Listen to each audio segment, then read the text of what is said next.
It's great news for Jackson County to have two vaccination sites, both the Jackson County Health Department and Schneck Medical Center. I can't tell you how happy I was to see Schneck join the effort. First of all, it's an incredibly high quality medical facility, and they have all the right people to give the vaccine, to administer it, and it's just going to really more than double our ability to vaccinate the county. So we're really happy about that development. There's no reason to think that the vaccine is not safe in pregnancy, and no reason to think it's not safe in breastfeeding women. Obviously, there are always pregnant women who are involved in vaccine trials, but vaccine trials aren't designed to test pregnant women per se. But there's nothing about the vaccine or how it works that would have any impact on pregnancy, nor is there anything that would have any effect on milk. It works completely independent of those systems. If indeed you do get vaccinated during pregnancy, you will develop antibodies against the virus that, like all other antibodies, you will give to your child that will be protective for at least 6 months after birth. So that's a good reason for pregnant women to get vaccinated, because it strengthens the immune system and therefore helps the baby. We don't know that right now. We do know that from clinical trials that, and from measuring the through functional assays, we know that you do have protective antibody at least for a few months. But that could be a year or a year and a half, 2 years, we don't know. And those are ongoing follow-up studies.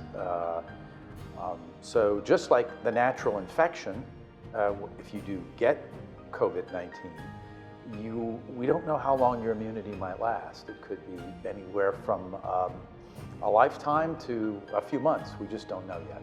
This is being studied, and we'll have more answers. As the year goes on, there are going to be a lot of papers published, carefully done studies looking at immunity, looking at what the vaccine actually prevents. Does it just prevent disease, prevent symptoms, or does it completely prevent infection? And we don't know that.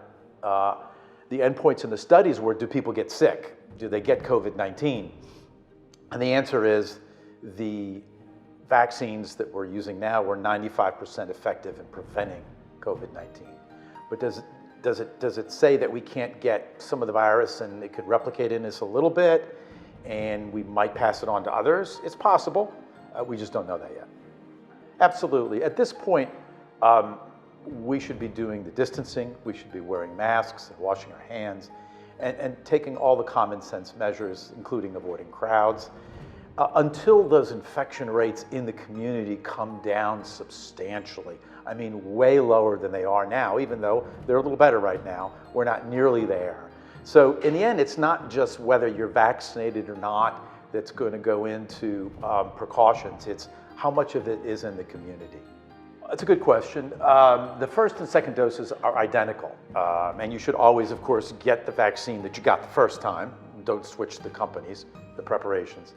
The first vaccine, it causes an immunologic reaction, and the second vaccine boosts that reaction. And it could be that that boosting effect is going to give you somewhat more symptoms. And that's what's been noted, is the second shot often gives more symptoms. But to be honest with you, a lot of people don't have many symptoms with either shot. So it's not something that I would necessarily anticipate. If it happens, it's not a bad thing. It's a natural thing. But don't fear it. It just means everything's working. Yes, it does look like both of the vaccines will protect against both of the new variants, the one from Great Britain and from South Africa. The difference is in how much. And it does look as though the one in South Africa, the vaccines may be a little less potent against them, but the vaccines are very, very potent. Remember, I said 95% effective. So it's likely that maybe the vaccines are a little less effective against the South African variant, but still effective. And so we'll learn more about that too. In addition, these companies are already looking for ways to redesign the vaccine, the next batches, in order to increase its effectiveness. So much like the flu vaccine, which has to be sort of redesigned every year, this is going to be an ongoing process. Frontline workers pretty much have gotten their vaccine right now. First responders, people who work in hospitals. So if you're up, you need to go get your vaccine. Take advantage of it. Don't worry about displacing someone else. Because if you're up now, it's generally because of your age. And your age is directly related to the risk of severe disease and death. So there's a reason you're up.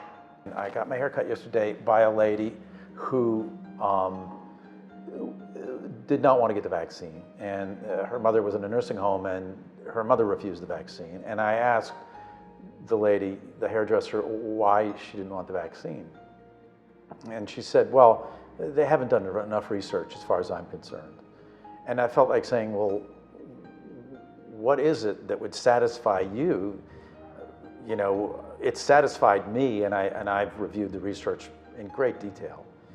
But I think people fail to realize that the kinds of research with animal models, those preclinical trials with animals, the phase 1, phase 2, and phase 3 clinical trials with human beings are the exact same process we used with every medication and every vaccine that we put on the market. So nothing was done differently. It was just prioritized and condensed into a year. And I know that sounds like it was rushed, but I really have to emphasize that everything that was done in the development of these vaccines was done with the utmost scientific rigor and the utmost clinical investigational rigor. So we know they're safe now. In fact, 1.2 million Americans get the vaccine every day. I think over 25 million Americans have been vaccinated. And that's a lot of people. And so people should feel reassured that so many Americans have gotten at least one dose of the vaccine. And with that, we're learning more and more and more about safety. And what we're learning is there are no major red flags. And so far, so good. And with 25 million people, that's something, that's data that I can trust.